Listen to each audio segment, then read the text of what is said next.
एक 19 साल की खूबसूरत लड़की जिसको कि काम की बहुत ज़्यादा तलाश थी, वो लड़की जगह जगह पे जाके नई नई कंपनियों में जाकर अपना रिज्यूम सबमिट करती थी ताकि उसको जॉब मिल जाए।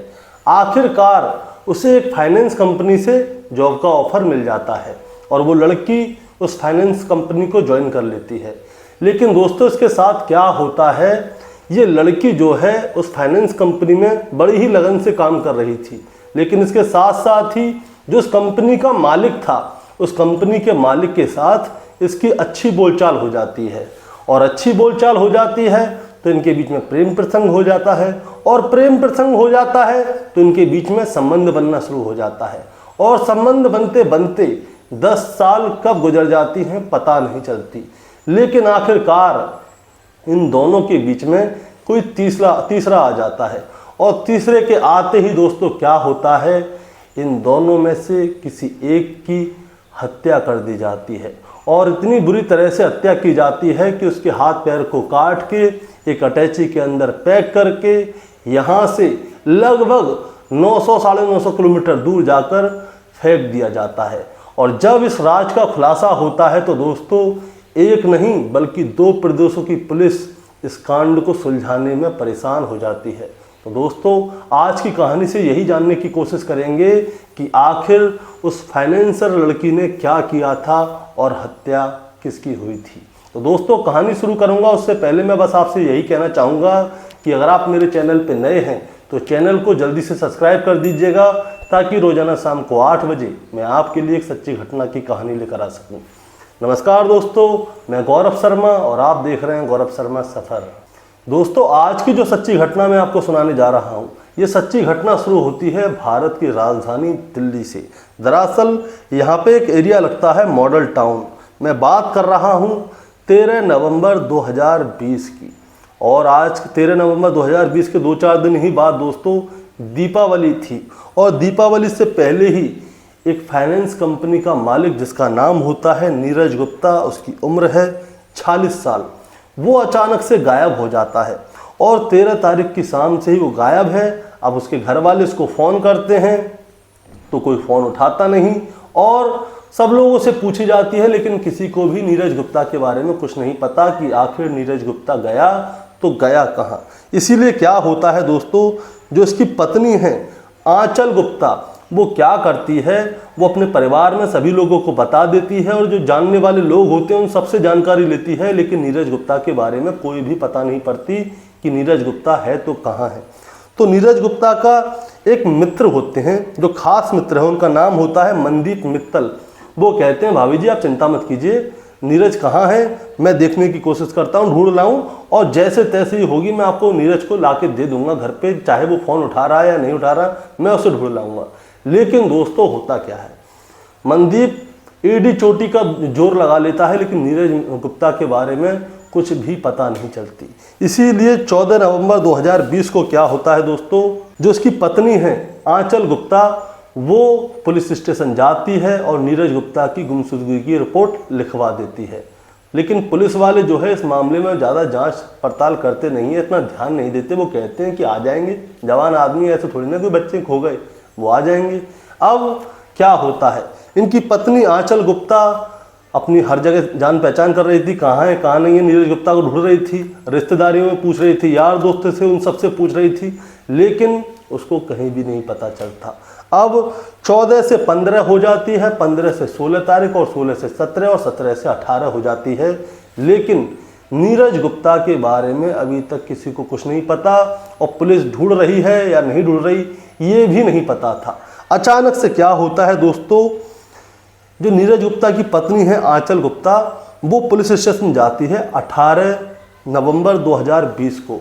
18 नवंबर 2020 को जो आंचल गुप्ता है वो पुलिस स्टेशन जाती है और वहाँ पे जाकर कहती है कि सर मुझे एक लड़की के ऊपर बहुत शक है, आप उससे जाकर जानकारी लीजिए कि वो लड़की कहाँ है। दरअसल जब से नीरज गुप्ता गायब हुए हैं, जब से वो लड़की भी गायब है। उस लड़की का नाम है फैजल पठान, यानी कि फैजल खान उस लड़की का नाम है। और जब से नीरज गुप्ता गायब हैं तब से ही वो लड़की भी वापस नहीं आ रही और ना ही उससे कैसा भी संपर्क हो पा रहा है। इसीलिए दोस्तों क्या होता है, जो दिल्ली पुलिस है वो तुरंत फैजल खान जो फैजल पठान है और फैजल खान है, उसके घर पे पहुंच जाती है और फैजल को लेके सीधे थाने आती है। उससे पूछताछ होती है कि बताओ नीरज गुप्ता कहाँ है। पहले तो फैजल कुछ नहीं बता रही होती, लेकिन इसके बाद में 3 लोगों के नाम सामने आते हैं दोस्तों। इसमें 3 लोग कौन हैं? पहली तो ये लड़की है फैजल खान, और दूसरी जो है उसकी माँ है शाहीन नाज, और तीसरा एक लड़का है जिसका नाम है जुवैद। ये 3 लोग होते हैं और इन तीनों को गिरफ्तार कर लिया जाता है और फिर इन तीनों में कुटाई लगाई जाती है। फिर उनसे पूछा जाता है कि सच सच बताओ, आखिर नीरज गुप्ता गया तो गया कहाँ। इसके बाद दोस्तों जो फैजल खान है वो अपनी ज़बान खोलती है और वो बताती है शुरू से लेकर आखिर तक की कहानी कि आखिर नीरज गुप्ता गया तो कहाँ गया। दरअसल ये बात चली जाती है आज से लगभग 10 साल पीछे, यानी कि ये 2020 का किस्सा है। इससे 10 साल पहले यानी कि 2010 की बात है, जब फैजल क्या है नौकरी के लिए दर बदर भटक रही थी। अब जब दर बदर भटक रही थी तो इसको एक फाइनेंस कंपनी में ये क्या करती है, अपना रिज्यूम डाल देती है। अब फाइनेंस कंपनी से इसके पास कॉल आता है तो ये वहाँ पे ज्वाइनिंग कर लेती है।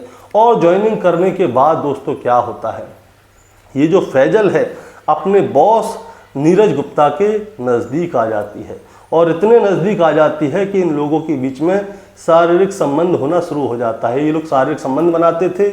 नीरज गुप्ता फैजल खान को इस तरह से रखता था अपने साथ जैसे कि वो उसकी पत्नी है, उसके साथ घूमने फिरने जाया करता था, जब चाहे जब शारीरिक संबंध बनाया करता था और किसी को इस बात से कोई परेशानी नहीं थी।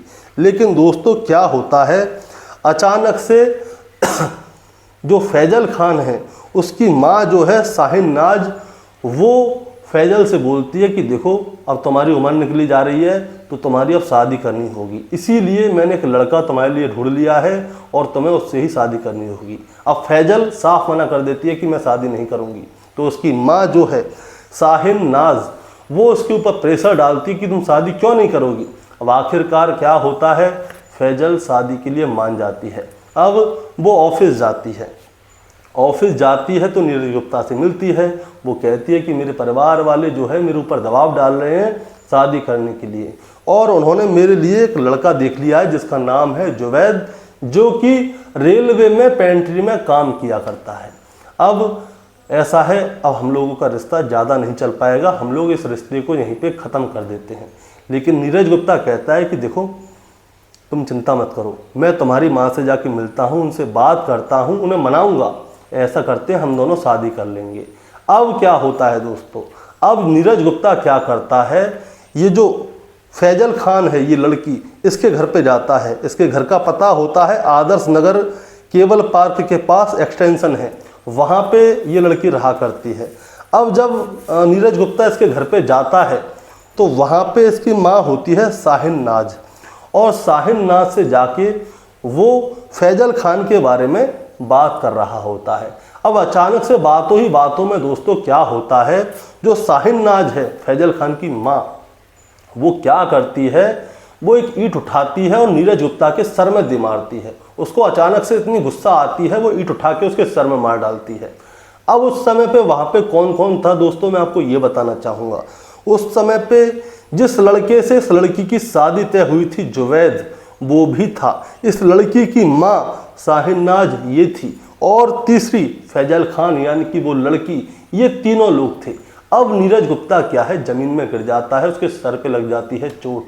अब इन लोगों का मन इससे भी नहीं भरता, तो ये लोग क्या करते हैं, घर के अंदर जाते हैं और अंदर से एक चाकू निकाल के लाते हैं, धारदार हथियार, और उसके ऊपर मारना शुरू करते हैं। और तब तक मारते हैं नीरज गुप्ता में ये तीनों लोग मिलके, चाहे फैजल हो, इसका मंगेतर हो, चाहे इसकी माँ हो, ये तीनों मिलके तब तक नीरज गुप्ता को मारते हैं जब तक कि ये मर नहीं जाती। और दोस्तों जब ये तीनों उसको मार रहे होते हैं तो नीरज गुप्ता जो है वो बचने की कोशिश बहुत करता है, लेकिन आखिरकार वो मर जाता है।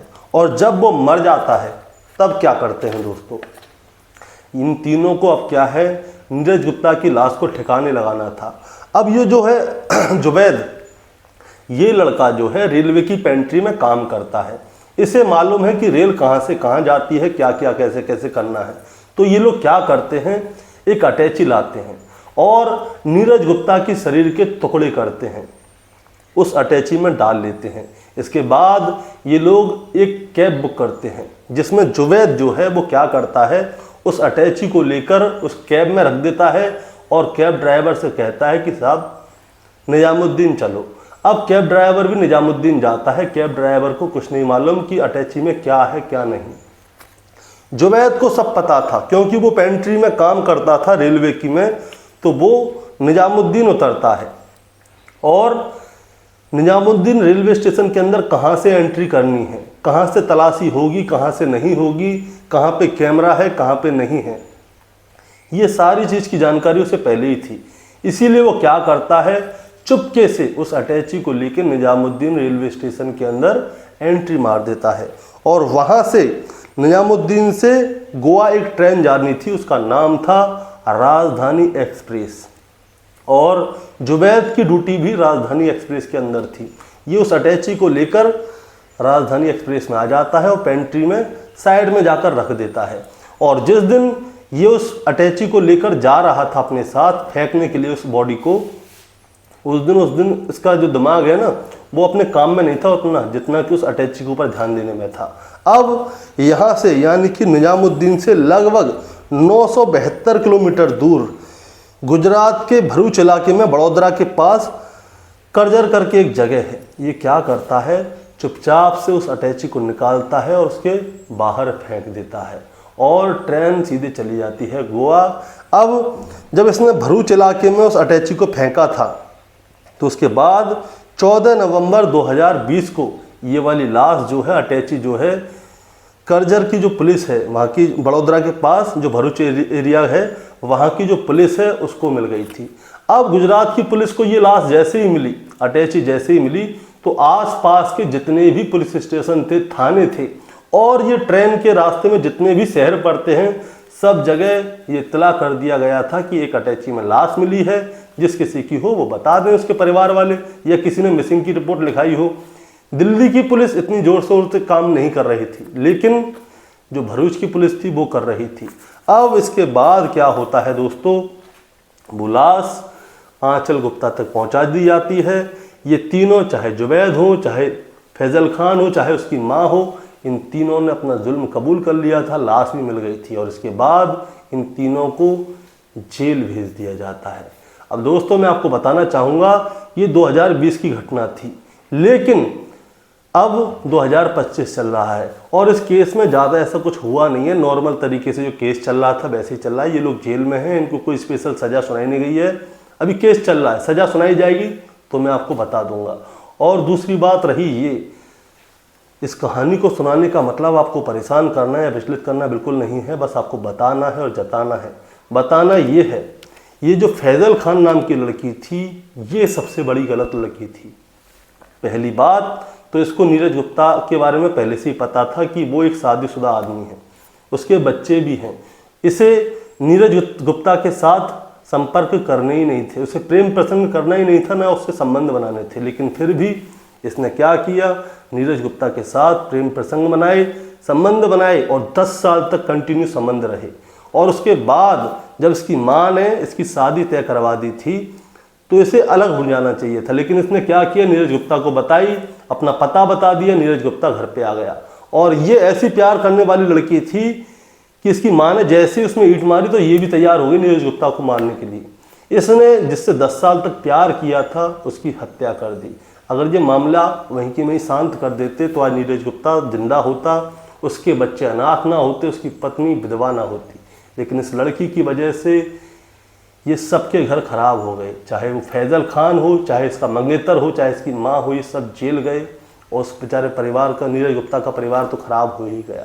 दोस्तों आपका क्या कहना है इस कहानी के बारे में, आप ज़रा हमें कमेंट में बताएं। चैनल पे नए हैं तो सब्सक्राइब करके जाएं ताकि रोजाना शाम को 8 बजे मैं आपके लिए एक सच्ची घटना की कहानी लेकर आ सकूं। नमस्कार।